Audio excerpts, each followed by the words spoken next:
बिस्मिल्लाहिर्रहमानिर्रहीम अस्सलाम वालेकुम वरहमतुल्लाह। Students, welcome to the course of compiler construction. और आज के इस लेक्चर के अंदर हम जो टॉपिक डिस्कस करेंगे that is LL1 parser. So LL1 parser की जो आपको सिंटैक्स नज़र आ रहा है, जो आपको लिखा हुआ नज़र आ रहा है, इसको हम कुछ डिटेल से डिस्कस कर लेते हैं। कि इसमें जो फर्स्ट एल है, इसका मतलब होता है scanning input from left hand side. यानी कि हमारे पास जो इनपुट होती है, यानी कि जो स्ट्रिंग होती है, जस्ट लाइक ए, मेरे पास एक स्ट्रिंग है A B C and D।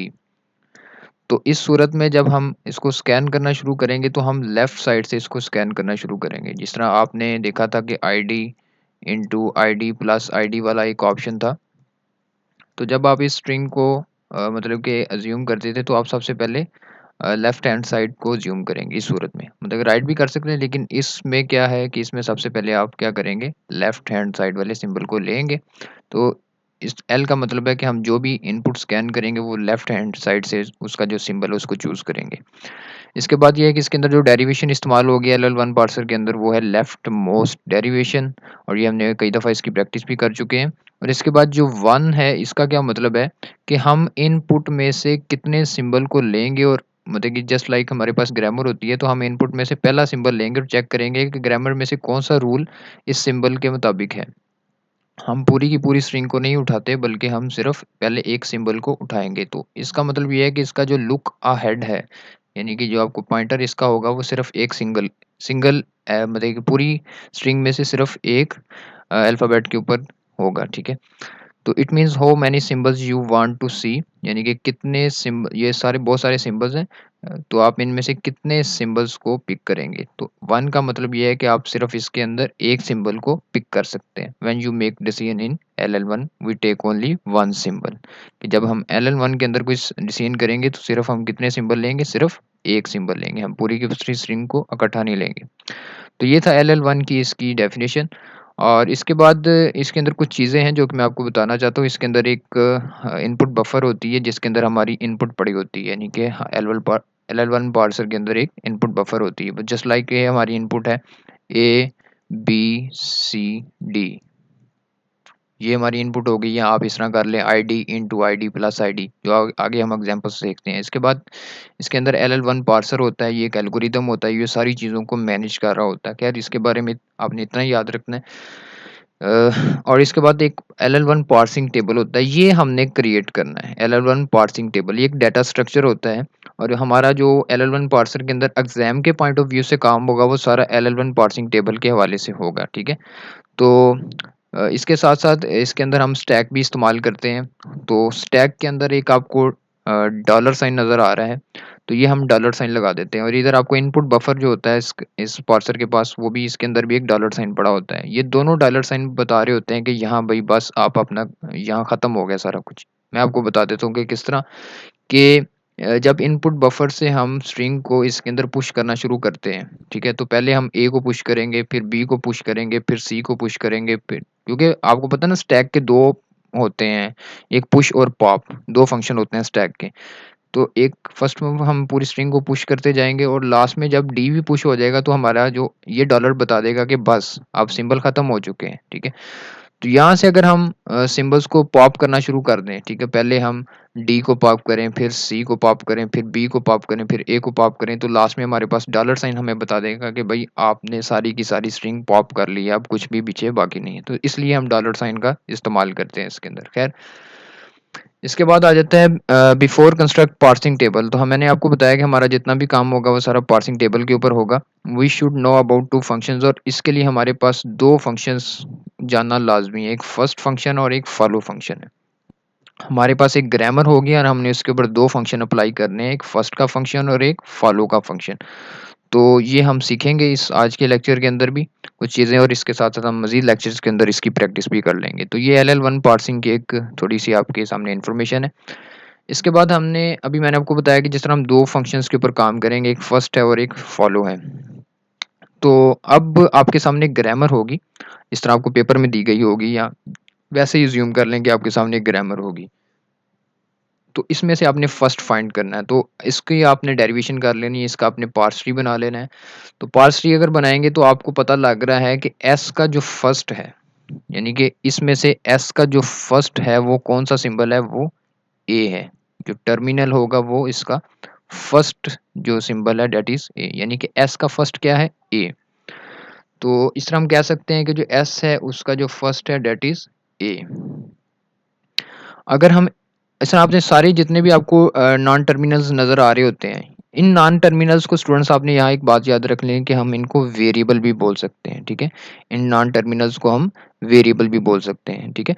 तो जितने भी आपको वेरिएबल्स या नॉन टर्मिनल्स नज़र आ रहे हैं, इनके आपने फर्स्ट जो सिंबल हैं उनको आपने मतलब कि फाइंड करना है। तो एस का जो फर्स्ट है वो ए का जो फर्स्ट है वो बी का जो फर्स्ट है वो सी है।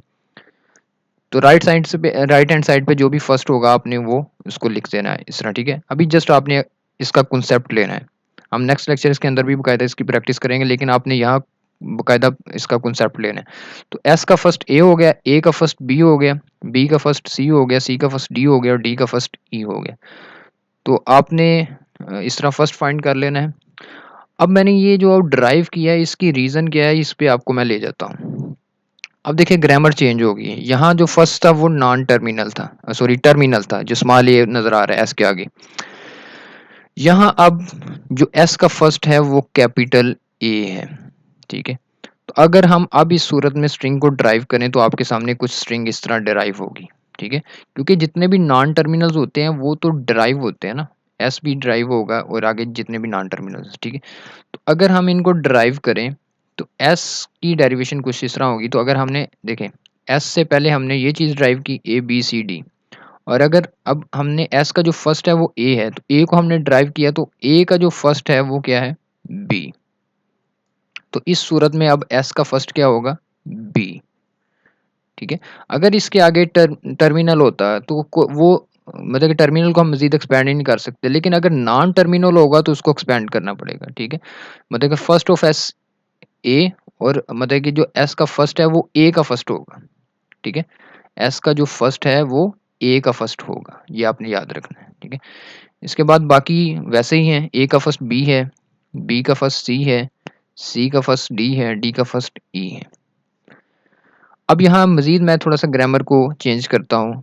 तो यहाँ मैंने जो ए के आगे एप्सिलॉन लगा दिए, ठीक है। तो अब हम देखेंगे कि एस का फर्स्ट क्या होता है, ठीक है। तो अगर ग्रामर ड्राइव करती है ए से सिर्फ बी को, अब यहाँ दो ऑप्शंस होंगी, अपने गौर से सुनना। अगर ग्रामर ड्राइव करती है ए से बी को, ठीक है, तो इस सूरत में तो एस का फर्स्ट क्या होगा, बी, ठीक है। लेकिन अगर ग्रामर ड्राइव कर देती है ई को, एप्सिलॉन को, एम्प्टी को, ठीक है, इस सूरत में क्या होगा कि जो मतलब इस सूरत में स्ट्रिंग इस तरह ड्राइव करेंगे हम, ठीक है, कि एस को ए तो हो गया एप्सिलॉन, यहाँ तो ए था, बी तो चले मान लिया कि एस का ए बी हो गया, ठीक है। लेकिन यहाँ से पहले एस इधर और एप्सिलॉन, ठीक है। तो एप्सिलॉन क्या करता है कि वो इसको मतलब कि ख़त्म कर देता है। अब ए की कोई वैल्यू नहीं रही, एप्सिलॉन आने से ए क्या हो गया, ख़त्म हो गया, ठीक है। तो इस सूरत में फिर हम क्या करेंगे, हम नेक्स्ट सिंबल पे मूव कर जाएंगे यानी बी। तो यहाँ अब हम बी का फर्स्ट लेंगे। बी नॉन टर्मिनल है, इसलिए अगर नॉन टर्मिनल होगा तो हम उसका फर्स्ट लेंगे। तो यहाँ बी का फर्स्ट क्या है, सी, ठीक है। तो इस सूरत में अब बी का फर्स्ट क्या आ जाएगा, सी। तो इस सूरत में अब दो होंगे, मतलब कि जो स्टार्ट सिंबल है एस के बेसिकली फर्स्ट दो होंगे। अब इधर देखें, first of S is B and C, ठीक है। अगर आपको ग्रामर इस तरह दी जाए तो इस सूरत में एस के जो फर्स्ट होंगे वो दो होंगे। एस का फर्स्ट ये भी बी भी हो सकता है और एस का फर्स्ट सी भी हो सकता है, क्योंकि अगर एप्सिलॉन लगाएंगे तो वो ए को ख़त्म कर देगा और फिर हम नेक्स्ट सिंबल को लेंगे, ठीक है। इसके बाद हम लास्ट पे आ जाते हैं फॉलो पे, ठीक है। तो फॉलो का जो चीज़ है, यानी फर्स्ट तो हमने फाइंड करना सीख लिए, ठीक है। अब हम बात करते हैं फॉलो की, कि फॉलो किस तरह हम फाइंड करेंगे। तो बेसिकली अब मैं आपको एक चीज़ बताता हूँ यहाँ, कि यहाँ अगर मैं इस तरह लिखूँ ए बी, तो मैं ये कहूँगा कि ए फॉलोड बाय बी। ए किसको फॉलो कर रहा है, बी को, ठीक है। तो इधर एक आपने चीज़ याद रखनी है, ठीक है, कि अगर आपको इस तरह की ग्रामर दी गई हुई है, ठीक है, तो आपने यहाँ जो एक आपने रूल पक्का याद रख लेना, ठीक है, कि जो एस आपको इस तरह नज़र आ रहा है बेसिकली वो होता है इस तरह है, यानी कि उसके आगे एक डॉलर साइन होता है इस तरह, एस आपको नज़र आ रहा है ना, तो आपने जब भी स्टार्ट सिंबल रखना है उसका एक फॉलो हमेशा पक्की बात है कि वो डॉलर होगा, यानी कि एस के आगे हमेशा डॉलर होता है, ठीक है। चलिए एस का तो हमने फाइंड कर लिया कि वो डॉलर है, उसका फॉलो डॉलर है, यानी कि एस फॉलोड बाय डॉलर, ठीक है। अब हमने आगे जितने भी आपको नॉन टर्मिनल्स या वेरिएबल्स नज़र आ रहे हैं उनके हमने फॉलो फाइंड करने हैं।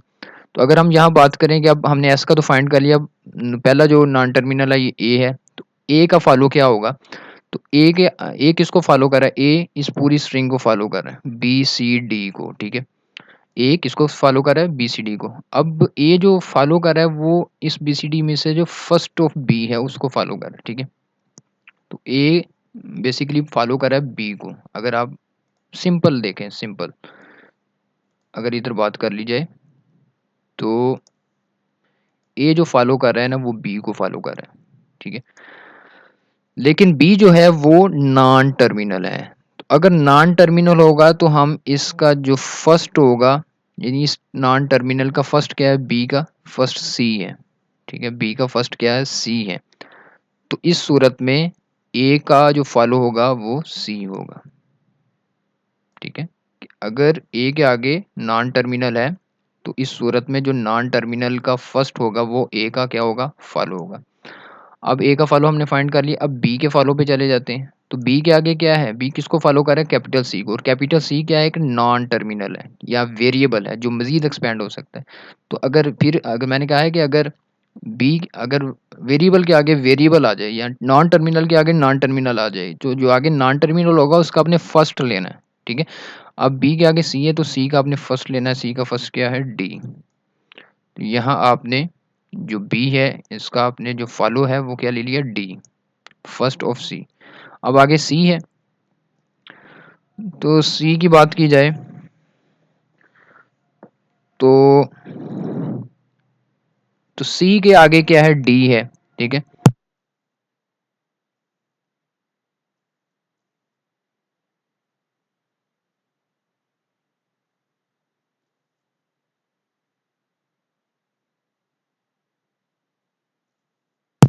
तो सी के आगे बेसिकली डी है, और डी जो है ये एक वेरिएबल है यानी कि नॉन टर्मिनल है। अब हम डी का क्या लेंगे, हम डी का फर्स्ट फर्स्ट लेंगे, और डी का फर्स्ट क्या है, ई है, ठीक है। यहाँ देखिए, तो अब अगर हम सी की बात करें तो सी के आगे मैंने कहा कि एक नॉन टर्मिनल आ गया और हम इस नॉन टर्मिनल का फर्स्ट लेंगे, तो यहाँ सी का फर्स्ट क्या हो जाएगा, ई।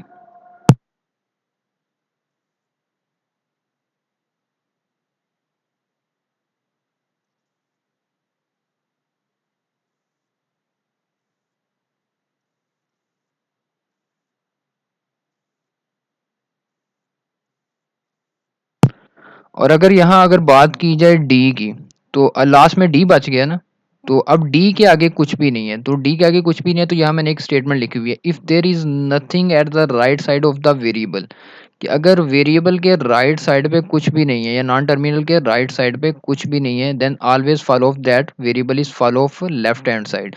तो इस सूरत में अगर इसके आगे कुछ भी नहीं है तो ये अपने जो लेफ्ट हैंड साइड का जो वेरिएबल है उसके फॉलो, उसका जो फॉलो होगा वो इसका फॉलो होगा। यानी कि अगर डी के आगे या इधर कुछ भी नहीं है, इसके आगे डी के आगे कुछ भी नहीं है, ठीक है। तो इस सूरत में जो इसका लेफ्ट हैंड साइड पे जो वेरिएबल होगा उसका जो फॉलो होगा वो इसी का फॉलो होगा। तो इस सूरत में जो डी का फॉलो होगा वो क्या होगा, डॉलर होगा, ठीक है। डी का जो फॉलो होगा वो डॉलर होगा। तो स्टूडेंट ये था हमारा आज का लेक्चर। इससे मतलब अगर आपको किसी भी किस्म का कोई क्वेश्चन हो तो आप उसको पूछ सकते हैं।